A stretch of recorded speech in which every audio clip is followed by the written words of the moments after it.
Hello.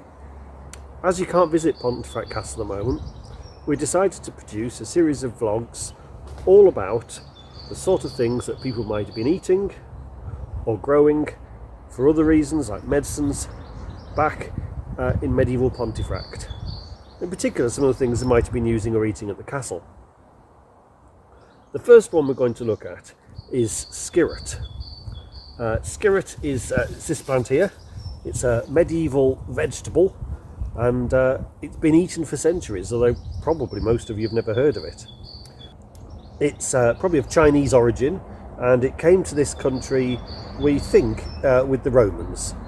Certainly Pliny the Elder described it as being Emperor Tiberius's favourite snack.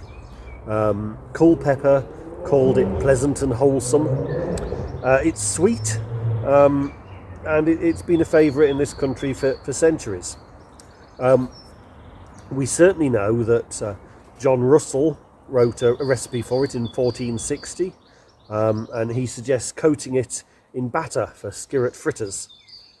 Similar recipes also appear in a book called The Form of Curry, which is a book that was put together to contain Richard II's favourite recipes. Richard II, of course, being Pontefract's own king. So let's see if we can't pull some up and see what it looks like. Oh. So here we have it, and it is a big cluster of knobbly white roots, and it's these roots that they would have been eating. So they need to be part boiled. If they've got any woody bits in, those woody bits need to be removed, and then you can eat them and coat them in batter. Looks like I'm going to be having skirret fritters. So let's see what it tastes like.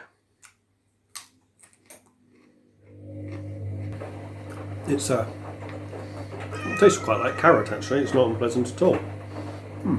Definitely cook some of that up for tea tonight.